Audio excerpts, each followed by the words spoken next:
প্রিয় ভাইরা আমার, আল্লাহর কোরআন থেকে শোনায় আপনাদেরকে। আল্লাহ পাক বলছেন, ইয়ারফাইল্লাহুল্লাযীনা আমানু মিনকুম ওয়াল্লাযীনা উতুল ইলমা দারাজাত। নিশ্চয় যারা ঈমানদার তাদের সম্মান আমি আল্লাহ বৃদ্ধি করে দেব। ওয়াল্লাযীনা উতুল ইলমা দারাজাত, যাদেরকে ইলম দান করা হয়েছে আলেমদের সম্মান আমি আল্লাহ তাআলা উপরে উঠিয়ে দেব। আল্লাহ কি মিথ্যা ওয়াদা করেন নাকি? আলেমদের কত সম্মান দেখেন। আমি নিজে দেখেছি, আমি যখন জেলখানায় থেকেছি লোকেরা আমাদের জন্য রোজা মান্নত করেছে। আদালতে যখন হাজির করা হতো অসংখ্য লোকদের চোখের পানি টলটল করতে আমরা দেখেছি।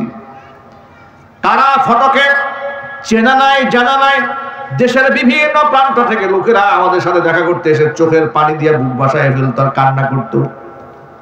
এত মোহাব্বত আলেমদেরকে মানুষ করেছে একমাত্র কোরআনের জন্য।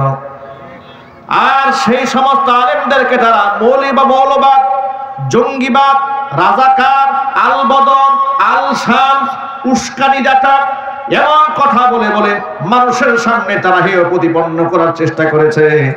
আল্লাহর কোরআনের বিধিবিধান নিয়ে তারা ষড়যন্ত্র করেছে।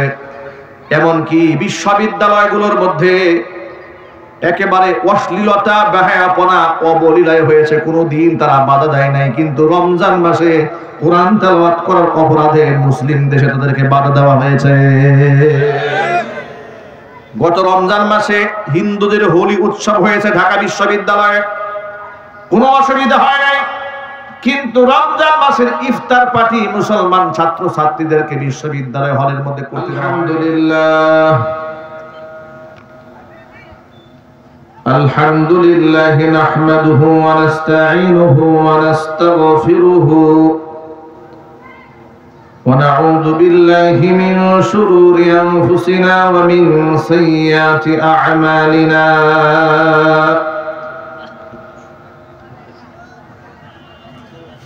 من يهده الله فلا مضل له ومن يضلله فلا هادي له ونشهد أن لا إله إلا الله وحده لا شريك له ونشهد أن سيدنا ونبينا وحبيبنا وشفيعنا ومولانا محمدا عبده ورسوله الذي أرسله بالحق بشيرا ونذيرا وداعيا إلى الله بإذنه وسراجا منيرا. أما بعد فأعوذ بالله من الشيطان الرجيم. بسم الله الرحمن الرحيم. إن الله وملائكته يصلون على النبي يا أيها الذين آمنوا صلوا عليه وسلموا تسليما. اللهم صل على محمد وعلى آل محمد كما صليت على إبراهيم وعلى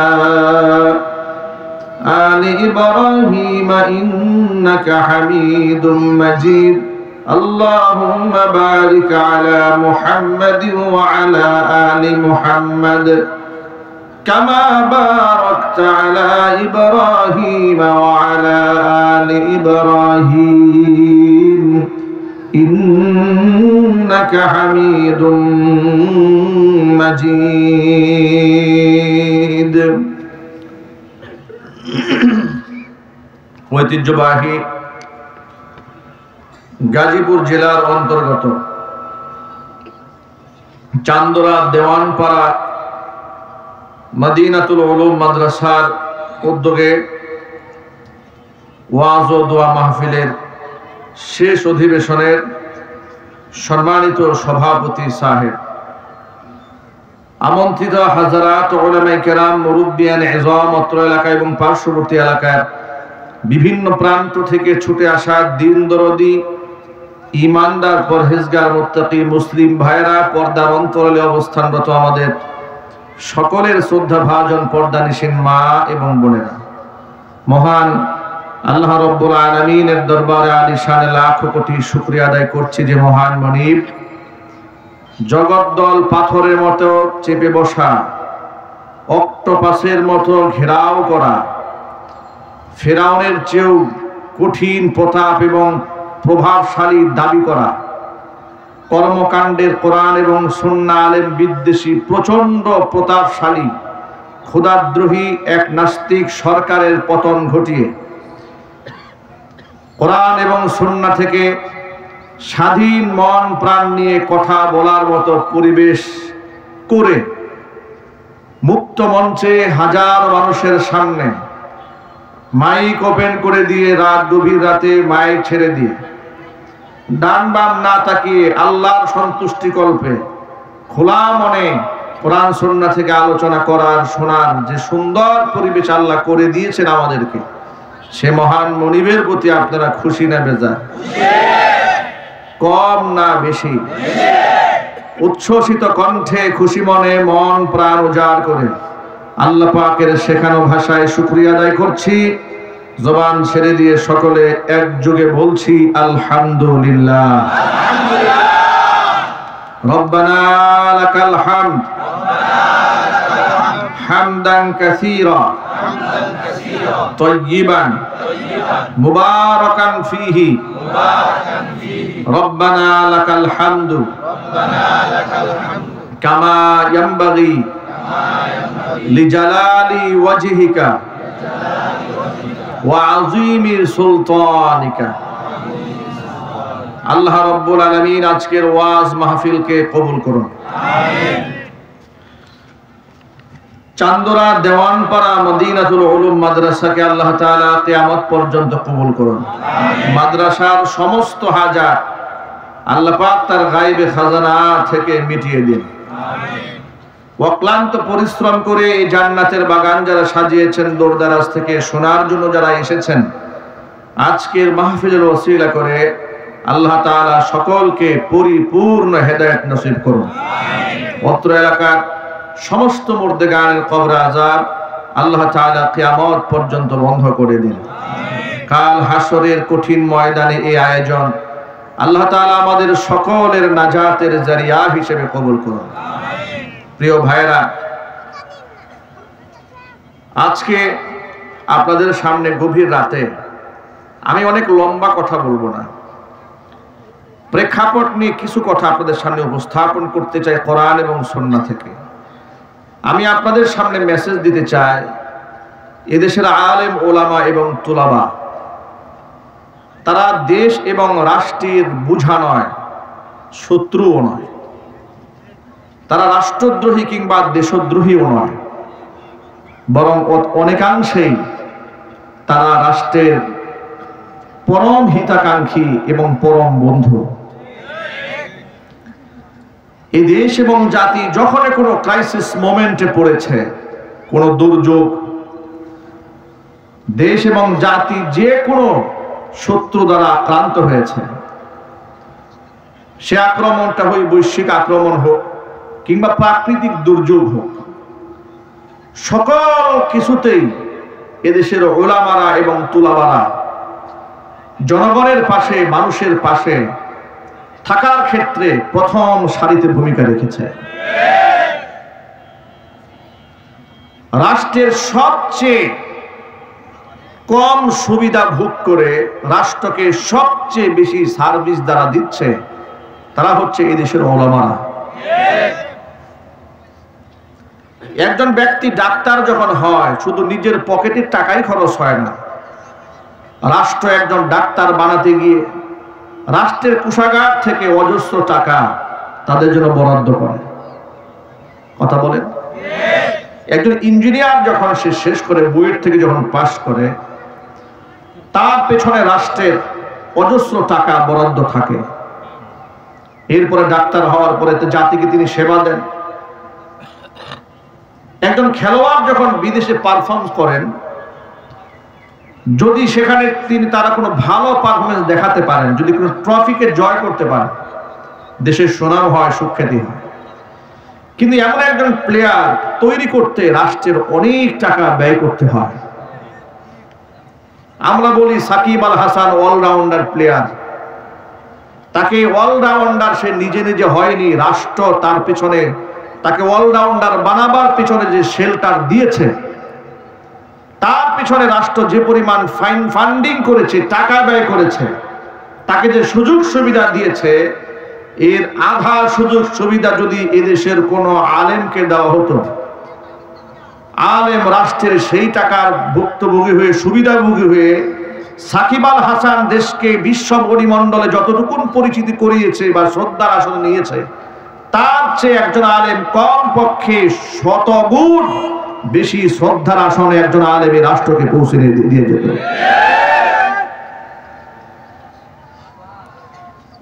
এই রাষ্ট্রে আলেমরা সব সময় বৈষম্যের শিকার হয়েছে। স্বাধীনতার 52 বছরে দাড়ি, টুপি, ইসলাম, তাহজিব, তামাদ্দুন এই দেশে লাঞ্ছিত হয়েছে, অপমানিত হয়েছে। কথা কি সত্য না মিথ্যা? 1970 সালে প্রতিষ্ঠিত জাহাঙ্গীরনগর ইসলামিক বিশ্ববিদ্যালয়, মুসলিম বিশ্ববিদ্যালয়, সেখানে 73 সালে দেশ স্বাধীন হওয়ার পরে জাহাঙ্গীরনগর মুসলিম বিশ্ববিদ্যালয় থেকে মুসলিম শব্দ বাদ দিয়ে শুধু জাহাঙ্গীরনগর বিশ্ববিদ্যালয় করা হলো। কারণ ইসলাম শব্দ মুসলিম শব্দের সাথে আছে ওদের অ্যালার্জি, বাদ দিয়ে দিল। কাজী নজরুল ইসলাম একাডেমি, ইসলাম বাদ দিয়ে নাম দিল কাজী নজরুল একাডেমি। এখানে ইসলাম বাদ। সংবিধানে বিসমিল্লাহির রহমানির রহিম, একটি 90 থেকে 95 ভাগ মুসলিম অধ্যুষিত এই দেশে এই রাষ্ট্র যে নীতিমালার উপর চলবে তার শুরুতে বিসমিল্লাহ থাকার দরকার আছে না নাই? বাদ দিয়ে দিল। বিশ্ববিদ্যালয়ের মনোগ্রামে রব্বি জিদনি ইলমা বাদ দিয়ে দিল। নবাব সলিমুল্লাহ মুসলিম হল ঢাকা বিশ্ববিদ্যালয়ে, সলিমুল্লাহ হল বানিয়ে দিল, মুসলিম শব্দ বাদ দিয়ে দিল। ইসলাম যেখানে ওদের অ্যালার্জি সেখানে, মুসলিম শব্দ যেখানে ওদের অ্যালার্জি সেখানে, দাড়ি টুপি যেখানে ওদের অ্যালার্জি সেখানে। মুক্তিযুদ্ধকে কেন্দ্র করে বাংলাদেশে যত নাটক হয়েছে, সিনেমা হয়েছে, যত মঞ্চ সাজিয়েছে 16 ডিসেম্বর উপলক্ষে, সমস্ত নাটকে, সিনেমাতে দাড়িকে ছোট করে উপস্থাপন করা হয়েছে। টুপিকে, আমার তো মনে হয় শিশুকালে তো আমরা অনেকেই সিনেমা দেখি, যখন স্কুলে পড়েছি, বাংলা সিনেমার মধ্যে ওই যে ওরা 11 জন ছবি টবি হতো, মুক্তিযুদ্ধের ছবিগুলা দেখেছি, মনে আছে আমার এখনো। মানে প্রত্যেকটা ছবির মধ্যে, সিনেমার মধ্যে, নাটকে রাজাকার মানে রাষ্ট্রদ্রোহী, যারা স্বাধীনতা চায় না, স্বাধীনতার শত্রু, এ কথা বোঝাবার জন্য হাতিয়ার হচ্ছে মুখে দাড়ি, মাথায় তার টুপি, গায়ে তার জামা। আমার বুক ফেটে কান্না আসতো এই রাষ্ট্রের এই কার্যক্রম দেখে। আমি বহুবার প্রতিবাদ করেছি, যারা এগুলা করেছে ওদের মঞ্চে প্রতিবাদ জানিয়েছি, বিনিময়ে যে ট্যাগগুলো খেয়েছি, এই সমস্ত অন্যায়ের প্রতিবাদ করার কারণে আমার উপর যে ট্যাগগুলো এসছে, যে আমি হলাম উগ্রবাদ, আমি হলাম মৌলবাদী, এরপর আমি হলাম জামাত, আমি হলাম শিবির, বাস ট্যাগ দিয়ে আমাকে দমানোর কত চেষ্টা করেছে। একাধিক মামলাও দিয়েছে। 2018 সালে স্টেজের মঞ্চ থেকে নামিয়ে গ্রেফতার করে কারাগারে ঢুকিয়েও দিয়েছে। কি মামলা দিয়েছে? মামলা দিয়েছে আমার পকেটে 16টা ককটেল পাওয়া গেছে, দিয়েছে মামলা। কি অপরাধ ছিল আমাদের, কি অন্যায়টা করেছিলাম আমরা? আমি আপনাদের কাছে বিনয়ের সাথে জানতে চাই, ওরা যে সারা জীবন সিনেমার মধ্যে দেখালো দাড়ি টুপিওয়ালারা ধর্ষক হয়, দেখায় নাই? একটু কথা বলেন না আপনারা, দেখায় নাই? এখন আপনারা বলেন দেশ স্বাধীন হওয়ার আগে দাড়ি টুপিওয়ালারা যেমন ছিল, স্বাধীনতার সময় ছিল, আজও বাংলাদেশে দাড়ি এবং টুপিওয়ালারা আছে না নাই? প্রশ্ন হলো, বিশ্ববিদ্যালয়ের ধর্ষণের সেঞ্চুরি দাড়িওয়ালারা করে না দাড়ি ছাড়ারা করে? তো তোমরা নাটকে দাড়িওয়ালাদেরকে ধর্ষক দেখাও কেন? আপনারা বলেন, মাদ্রাসার ছাত্ররা তলোয়ার নিয়ে, বন্দুক নিয়ে, রাইফেল নিয়ে, হকি স্টিক নিয়ে, চাইনিজ কোরআন নিয়ে ধাওয়া পাল্টা ধাওয়া করে মানুষ খুন করেছে, কিংবা মাদ্রাসা অনির্দিষ্টকালের জন্য বন্ধ হয়েছে, এমন একটি ঘটনা এই দেশের ইতিহাসে আছে? জোরাওয়াজে বলেন। এরপরেও তারা বানিয়েছে যে কওমি মাদ্রাসা হচ্ছে জঙ্গি তৈরির কারখানা। কিন্তু বিশ্ববিদ্যালয়ে যারা অস্ত্রের ঝঞ্ঝানি দেখায়, বিশ্বজিতের মতো হিন্দুকেও শিবির বলে প্রকাশ্যে কুপায়ে যারা হত্যা করে, দেশ স্বাধীন হওয়ার পরে বিশ্ববিদ্যালয়ে এই সোনার ছেলেদের হলগুলাকে যখন সার্চ করা হয়েছে, টর্চার সেল পাওয়া গেছে। টর্চার সেলের মধ্যে কি পাওয়া গেল? হকি স্টিক পাওয়া গেল, পিস্তল পাওয়া গেল, রামদা পাওয়া গেল, কুরআন পাওয়া গেল, চাইনিজ কুরআন পাওয়া গেল। এগুলা দিয়ে তারা মানুষদেরকে কষ্ট দিত। তারা ছিল সোনার ছেলে, আর আলেমরা ছিল জঙ্গি। কথা বলেন। যারা এতগুলো মানুষ হত্যা করেছে, ওদের কয়জনের নামে জঙ্গি মামলা হয়েছে আপনারা বলেন? কিন্তু কত দাড়ি টুপিওয়ালাদেরকে জঙ্গি বলে মিথ্যা মামলা দিয়ে বছরের পর বছর কারারুদ্ধ করে রেখেছে, তার হিসাব একমাত্র আল্লাহ পাকই ভালো জানেন। কত আলেমকে তারা গুম করেছে, খুন করেছে, ফাঁসির কাস্টে ঝুলিয়ে হত্যা করেছে। যদি বলতে হবে ঠিক কিনা বলেন? আলেমদেরকে রাষ্ট্রের শত্রু বানিয়ে দিয়েছিল। বাংলাদেশের শ্রেষ্ঠতম 116 জন আলেমের নামের তালিকা বানানো হয়েছিল সাবেক বিচারপতি কালা মানিকের নেতৃত্বে।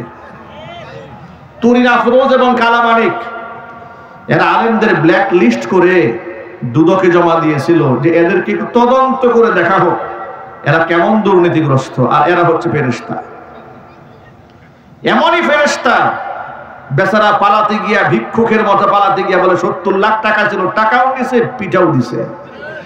যদি বলতে হবে ঠিক কিনা বলেন? সারা জীবন আলেমদেরকে জঙ্গিবাদ বললো এ জাতি। ওদের এই জঙ্গিবাদের এই ট্যাবলেট ওরা তো ফ্রি বিক্রি করেছে মিডিয়ার মাধ্যমে, কিন্তু কেউ গিলে নাই, কেউ খায় নাই। জাতি ভালো করে জানতো আসল সন্ত্রাসী কারা, আসল জঙ্গি কারা।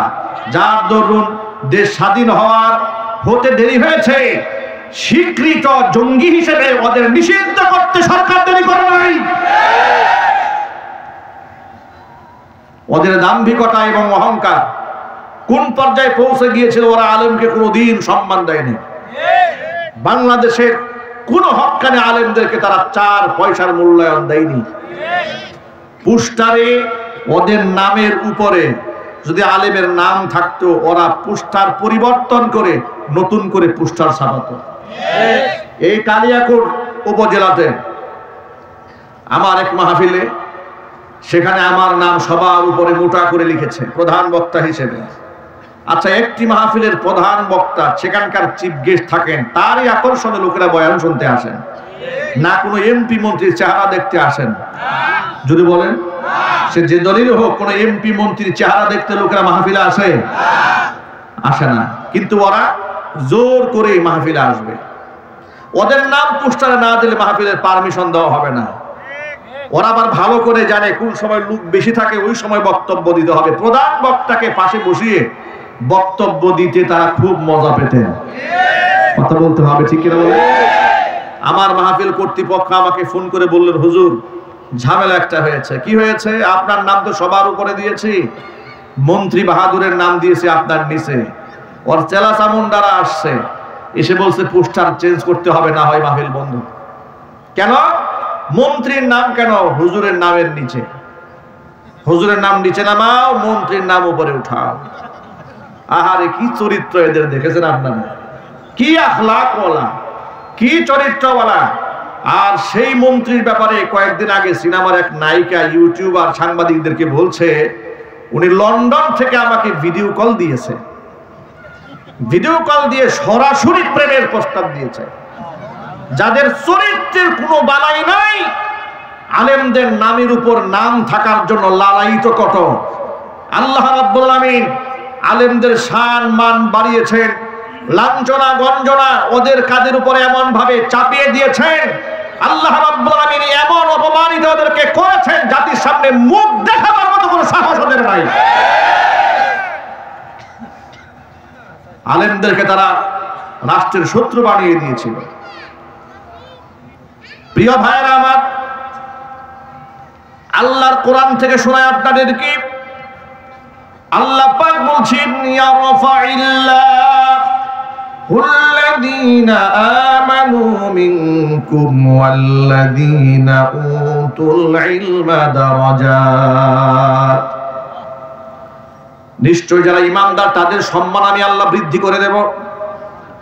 ওয়াল্লাযীনা উতুল ইলমা দারাজাত, যাদেরকে ইলম দান করা হয়েছে আলেমদের সম্মান আমি আল্লাহ তাআলা উপরে উঠিয়ে দেব।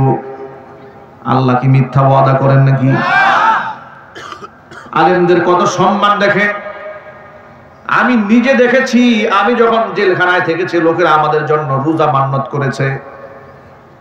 আদালতে যখন হাজির করা হতো অসংখ্য লোকদের চোখের পানি টলটল করতে আমরা দেখেছি। তারা ফটকে চেনা নাই জানা নাই, দেশের বিভিন্ন প্রান্ত থেকে লোকেরা আমাদের সাথে দেখা করতে এসে চোখের পানি দিয়ে বুক ভাসায় ফেলতো আর কান্না করতো। এত মহব্বত আলেমদেরকে মানুষ করেছে একমাত্র কোরআনের জন্য।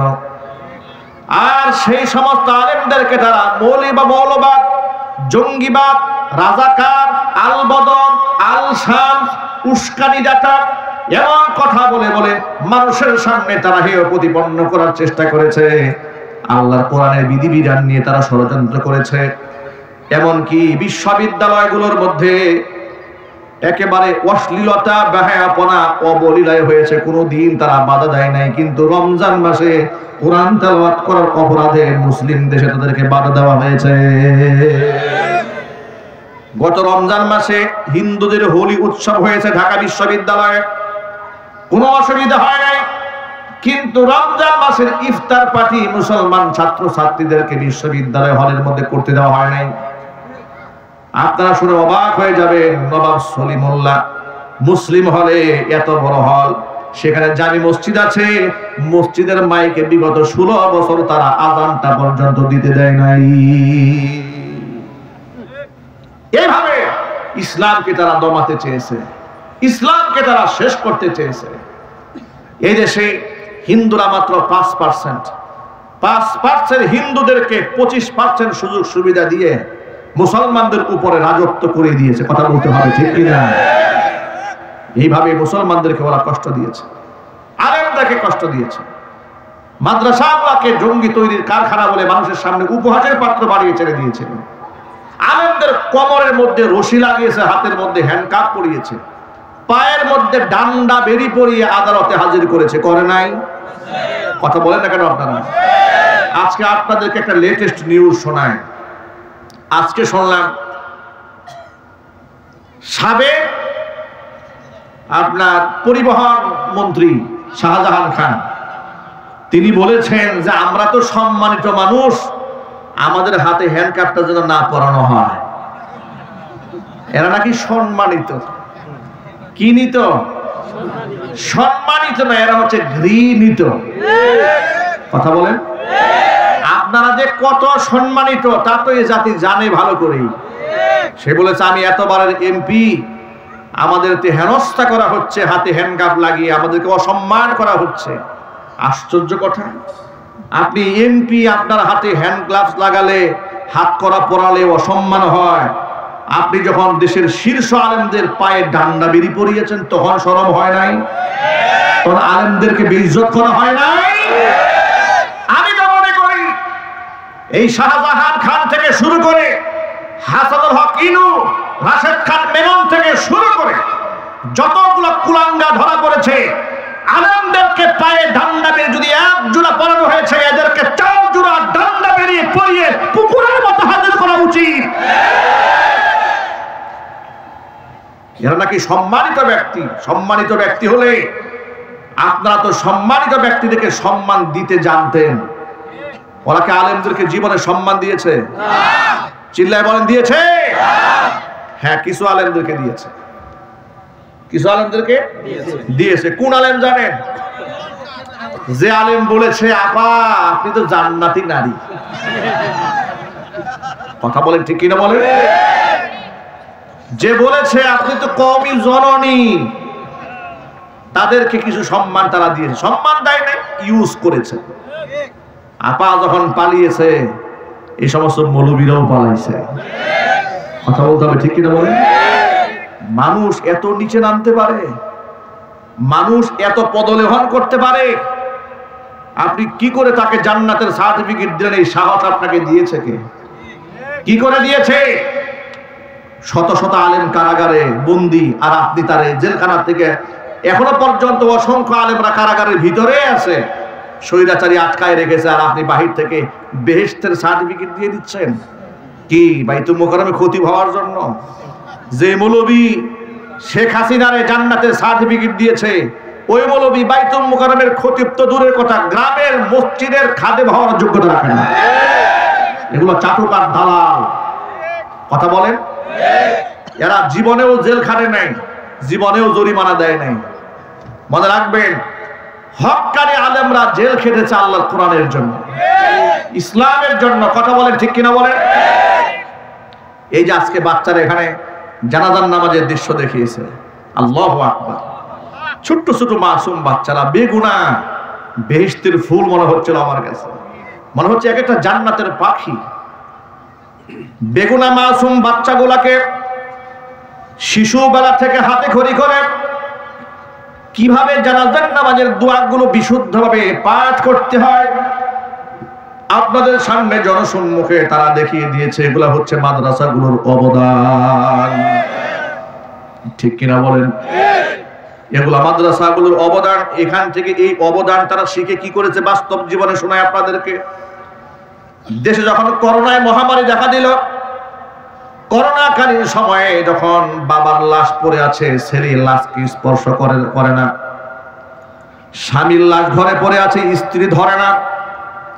নোয়াখালী লক্ষ্মীপুরের দিকে নিচতলার স্বামীর লাশ পড়ে আছে, স্ত্রী দোতলায় বসবাস করে, ভয়ে স্বামীর কাছে যায় না। নারায়ণগঞ্জে 3 দিন পর্যন্ত উঠালে লাশ পড়ে আছে, লাশ কেউ ধরে না, লাশ কেউ স্পর্শ করে না।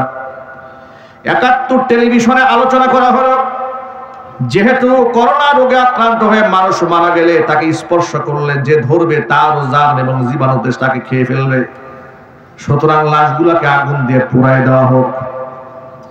নাউজুবিল্লাহ পড়েন। মুসলমানের লাশ কি আগুনে পুড়া দেওয়া যেতে পারে বলেন?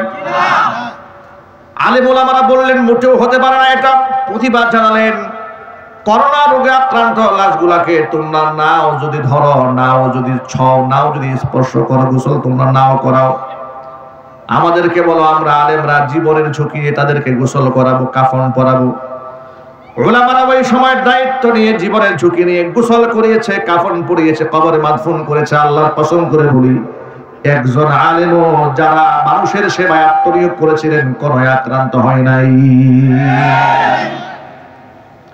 তাহলে এমন ক্রাইসিস মোমেন্টে জাতির পাশে কারা দাঁড়িয়েছে জোরে বলেন? না শাহরিয়া কবিরা দাঁড়িয়েছিল? কারা দাঁড়িয়েছিল বলেন? আলেমরাই দাঁড়িয়েছিল। কিছুদিন আগে নোয়াখালী, লক্ষ্মীপুর, কুমিল্লা পুরা বন্যায় যখন প্লাবিত হয়ে গেল, হঠাৎ করে পানি এসেছে, আমাদের বন্ধু নামক চরম শত্রু ভারত যখন পানি ছেড়ে দিল, কারণ ভারতের মতো বন্ধু যারা আছে পৃথিবীতে তার শত্রু না থাকলেও চলবে, পানি ছেড়ে দিয়ে আমাদেরকে মারতে চাইলো। আলেমরা রাতারাতি মসজিদ থেকে চান্দা কালেকশন করে করে গাড়ি ভরে ভরে মানুষের জন্য তারা ত্রাণ নিয়ে গেল। শুধু আলেমরা যায় না, অন্যান্য সংগঠনে গেছে, তাদের জন্য আমাদের দোয়া ভালোবাসা আছে। কিন্তু সমস্ত সংগঠনের লোকেরা মিলে যতটুকু মানুষের জন্য করতে পেরেছে, এক আস-সুন্নাহ ফাউন্ডেশনের নেতৃত্বে, আহমদুল্লাহর নেতৃত্বে আস-সুন্নাহ ফাউন্ডেশন তার চাইতে কয়েকশো গুণ বেশি করেছে। আলেমদের প্রতি এদেশের মানুষের ভালোবাসা নাই কে বলেছে? তোমরা আলেমদেরকে মৌলবাদ বলতে পারো, কিন্তু মানুষের হৃদয় রাজ্যের বাদশা হচ্ছে উলামায়ে কেরাম। যার দরুন তোমরা মরে গেলে মাইকিং করে লোক খুঁজে পাও না, আর আলেমদেরকে মারা গেলে তোমরা বাধা দিয়াও লোক ঠেকায় রাখতে পারো না। এই হচ্ছে পার্থক্য। আলেমদের অবদানটা দেখেন। আর সুন্নাহ ফাউন্ডেশনের মাধ্যমে শেখ আহমদুল্লাহর নেতৃত্বে শত কোটি টাকার দান পৌঁছে গেছে। সুবহানাল্লাহ বলবেন না? মানুষের বিশ্বাসের জায়গা আলেম কোথায় গিয়ে দখল করে বসে আছে? কোথায় শাহরিয়ার কবির, কোথায় শামসুদ্দিন মানিক, কোথায় বিচারপতি কালা মানিক, কোথায় তুরিন আফরুজ, কোথায় এরা, কোথায় রাশেদ খান মেনন, কোথাকার কোন বুদ্ধিজীবী, আর কোথায় একজন আলেম? সুবহানাল্লাহ বলবেন না? এই রাষ্ট্রের জন্য ওদের কি অবদান আছে? এই রাষ্ট্রের জন্য এই দেশের বুদ্ধিজীবীদের কি অবদান আছে? প্রাসঙ্গিক ছোট্ট করে একটা কথা বলি। জুলাই আগস্টের বিপ্লবেও এদেশের আলেমদের সীমাহীন ভূমিকা আছে। আলেমরা তো শুধুমাত্র জুলাই আগস্টের বিপ্লবে শামিল হয় নাই, বিগত 16টি বছর আলেমরা স্বৈরাচারীর বিরুদ্ধে বাক জিহাদের মধ্যে আত্মনিয়োগ করেছিলেন, যার দরুন তারা শত শত আলেম জেল খেটেছেন, জরিমানা দিয়েছেন। কথা কি সত্য না মিথ্যা? নিশ্চয়ই সত্য। তাহলে এই স্বৈরাচারীর পতনে আলেমদের ভূমিকা আছে না নাই? আরো চিৎকার দিয়ে বলতে পারছে না নাই? বড় দুঃখ নিয়ে একটা কথা বলি। অসংখ্য আলেম ওলামা তুলাবা স্কুল কলেজ ইউনিভার্সিটির ছাত্রদের রক্তের বিনিময়ে দেশ স্বাধীন হলো এবং অন্তর্বর্তীকালীন সরকার গঠিত হয়ে গেল। সেই অন্তর্বর্তীকালীন সরকারের প্রতি এদেশের মানুষের ব্যাপক প্রত্যাশা। মানুষের এক নাম্বার প্রত্যাশা হচ্ছে যারা পাখির মতো গুলি করে মানুষদেরকে হত্যা করেছে, প্রত্যক্ষ কিংবা পরোক্ষভাবে যারা জড়িত আছে, একটাকেও যেন ছাড় দেওয়া না হয়। দ্রুত ট্রাইব্যুনালে বিচার কার্যকর করে সবগুলোকে যেন ফাঁসির দণ্ডে ঝুলায় দেওয়া হয়। এই প্রত্যাশা আপনাদের আছে না? কার কার আছে? তো হাত দেখি তো আমি।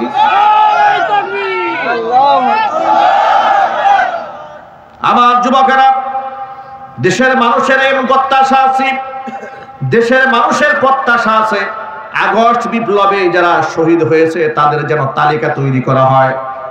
ঠিক কিনা বলেন? তাদেরকে যেন প্রণোদনা দেওয়া হয়, অনুদান দেওয়া হয়। কারণ তারা হচ্ছে এই স্বাধীনতার জন্য তারা জীবন দিয়েছে, তারা হচ্ছে আসল মুক্তিযোদ্ধা। ৭১ যারা স্বাধীনতা বিরোধী ছিল তারা যদি রাজাকার হয়, তাহলে 2024 সালের স্বাধীনতা বিরোধী যারা ছিল তারা কিন্তু আরো ডাবল রাজাকার। এগুলা ডিজিটাল রাজাকার। ডিজিটাল রাজাকারের বাংলার জমিনে রাজনীতি করার কোনো অধিকার নাই। ধর্ম উপদেষ্টা একজন আলেম হয়েছেন, হৃদয় আমাদের শান্ত হয়েছে। কিন্তু আমাদের প্রশ্ন হলো, আলেমরা রক্ত দিয়েছে, সাধারণ ছাত্র রক্ত দিয়েছে, উপদেষ্টা মণ্ডলীর সদস্য একমাত্র তারাই হকদার যারা এই জুলাই আগস্টের বিপ্লবে যারা জিহাদে শামিল হয়েছিলেন। জোরে বলেন ঠিক কিনা?